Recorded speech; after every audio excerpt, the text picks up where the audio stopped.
Naniniwala ba kayo sa kasabihan na ang hindi lumingon sa pinanggalingan hindi makakarating sa paroroonan? Yan yung madalas kong naririnig sa aking lola. Yung mga panahon na nabubuhay pa siya at saka alam naman natin na lahat ng matatanda napakahilig talaga sa mga kasabihan at pamahiin, diba?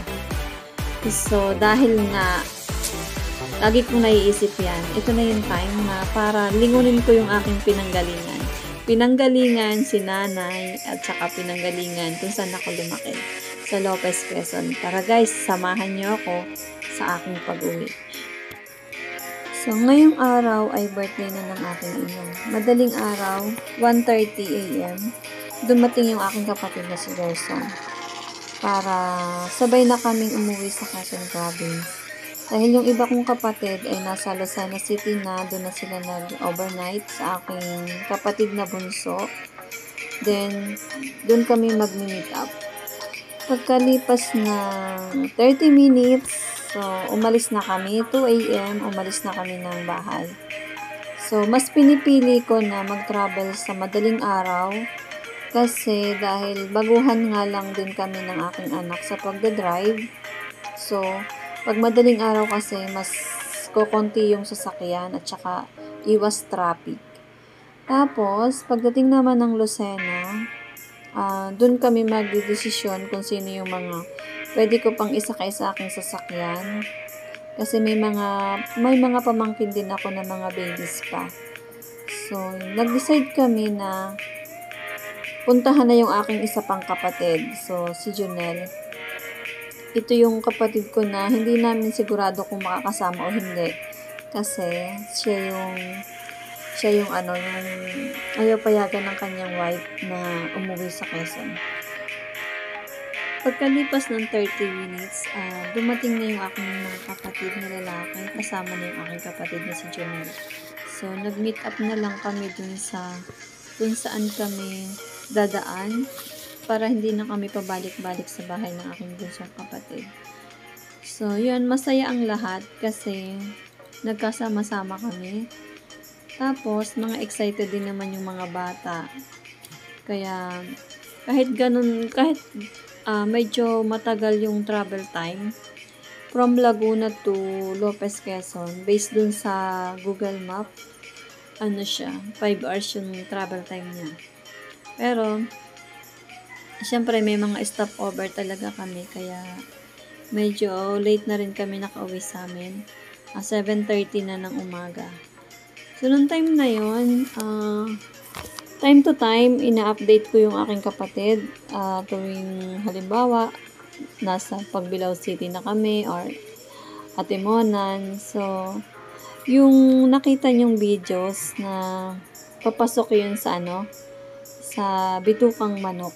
Kumbaga, yun yung isa sa mga pinagmamalaking tourist spot ng Atimonan, Quezon. So guys, pag may time kayo, pumunta kayo doon. Kaya lang, mag-ingat kayo kasi nung last time, or kahapon lang pala, nakita ko doon sa FB page na may nakapost doon na sa jeep siya, galing sila sa kasalan, nahulog doon. Kawawa yung mga tao. Hindi ko na masyadong tiningnan or binasa yung comment or yung naman tawag dun. Basta yung kwento kung bakit siya na-aksidente kasi hindi ko kayang tingnan yung sitwasyon nila. Kaya ingat na lang tayo palagi at saka lagi natin i-check yung ating mga sasakyan kung good condition ba talaga yan. So, ayan, bali itong lugar na to, na-miss ko talaga yan pag umuwi ako sa probinsya. Iba kasi yung pakiramdam kapag nasa probinsya ka, madalas mong makikita yung parang ganyan yung tahimik lang, tapos maganda yung paligid, maraming green, masarap sa mata. Tapos, yan, inabot na rin kami, medyo umuulan din. Tapos yung dalawa kong kapatid, o yung dalawang, kasi bukod dun sa sasakyan ko, may dalawa pa kami motor, magkakasabay kami. may mga back ride sila. Yung 4 kong kapatid na lalaki, doon sila nakasakay.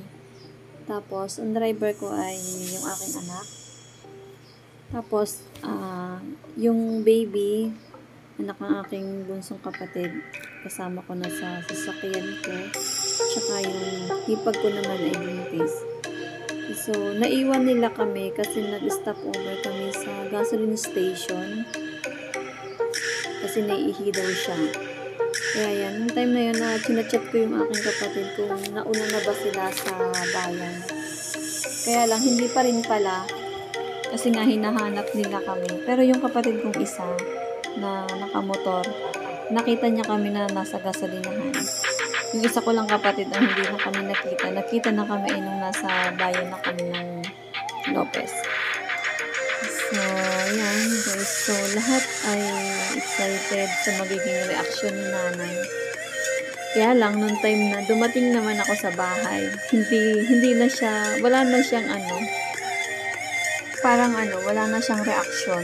Kasi, yun pala, napilitang sabihin ng aking mga kapatid na parating kami kasi nga, nagwawala na nga daw si nanay, nagagalit na nga daw siya.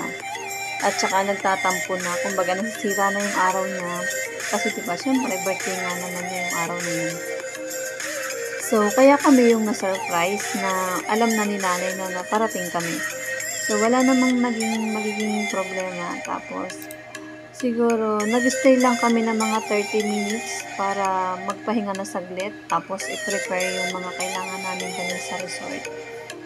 So, napag-desisyonan namin na umalis kaagad. Para sa resort na lang kami magkwentuhan at saka mag-asaran yan. So, dahil nga yung aking kapatid na bunso ay isa siya sa number 1 na pasaway at saka masayahin talaga siya. Siya talaga yung mahilig magpatawa sa pamilya namin. At saka kahit pa naman sabihin mo na si bunso yung pinakang pasaway sa kapatid ko, iba naman yung yung pasaway na, siguro dati nung wala pa siyang pamilya, sobrang pasaway siya. Aminado naman siya doon. Pero sa ngayon talagang nagbago na siya, mabait na talaga siya. So may time na nag-aaway kaming dalawa pero hanggang ganun lang. Tapos pag nagkita kami, yan, mga asaran naman siya.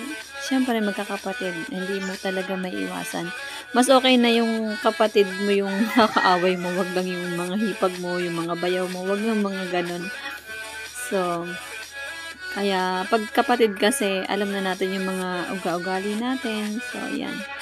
So, napakahalaga na nagbabanding talaga tayo sa ating pamilya.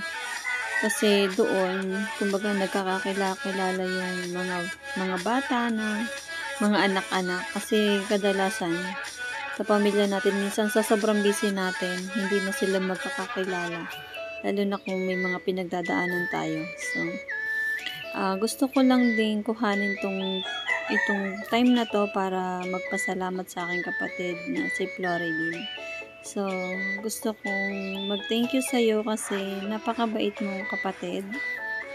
Alam ko na minsan may pagkamasungit ka pero okay lang yun kasi the best ka namang kapatid at saka lahat ng problema ng mga kapatid mo laging ikaw yung tinatakbuhan. Kumbaga napakabait mong ate. At saka siyempre thank you sa pag-aalaga mo kay nanay. At saka ikaw talaga lahat yung pag nagkakasakit si nanay, nandyan ka palagi para sa kanya. So, lagi kang nag-stay sa kanya. Samantalang kami, andito kami sa malayo.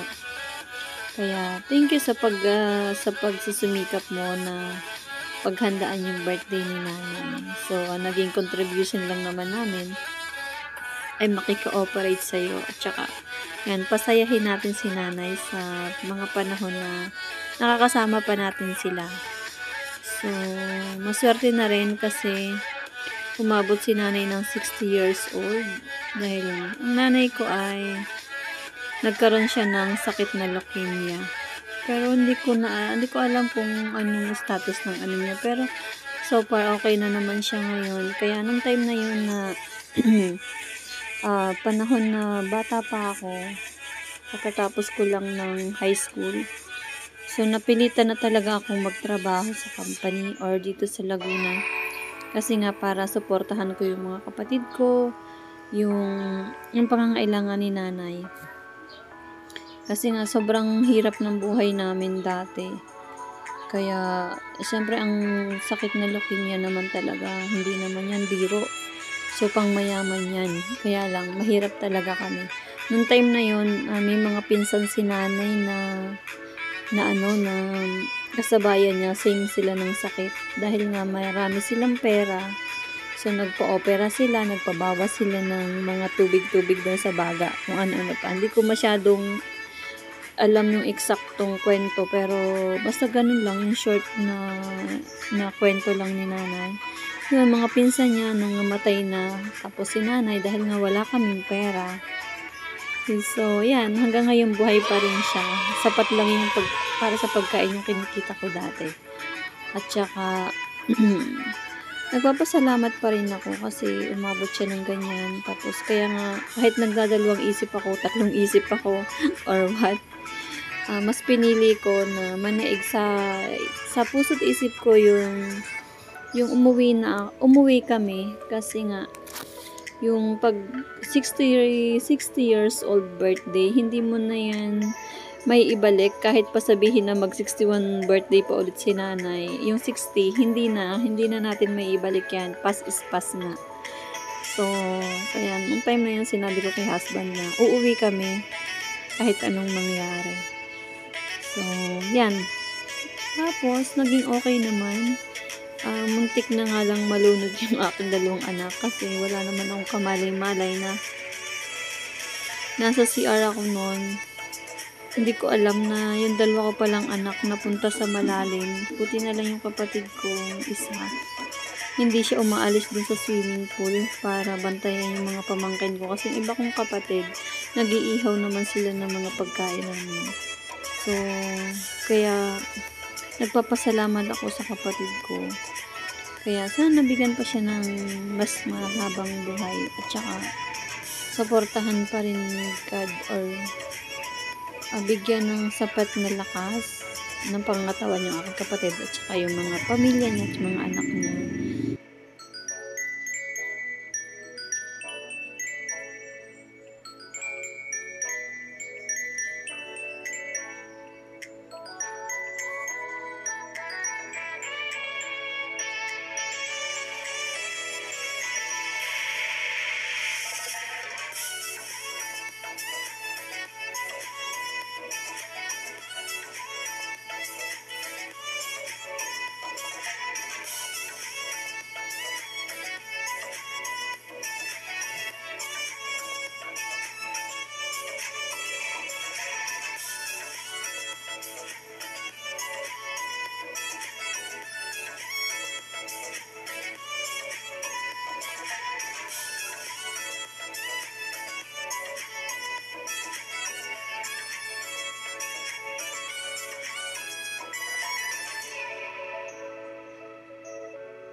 I know you told your friend you're not okay, and tell me what's wrong and why you never said you felt that way.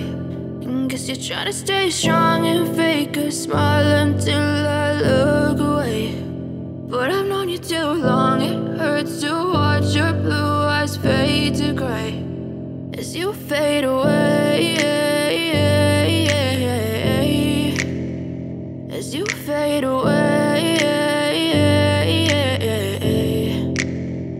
Yeah, I'm about to fade away, cause every time I wake up I feel like it's Monday. Something's going wrong with all the chemicals up in my brain. All of a sudden I don't look at anything the same way. Gotta build up of my thoughts sitting in an ashtray. I'm sorry that I'm so inconvenient, okay. Just let me be me and I'll stay out of your way. I can see the way you look at me, I'm such a disgrace. I never really asked to be brought into this place. You wanna love me? Well then baby have a taste. All the highs and the lows, no you'll never be the same. I don't really wanna hurt you but I can't control the pain. If you're sticking by my side, maybe we could be okay. Okay, maybe you could be the change I need today. I promise that I've never felt this way. I really hope that you will choose to stay through all the pain. I know you told your friend you're not okay, and tell me what's wrong and why you never said you felt that. See you guys on my next vlog.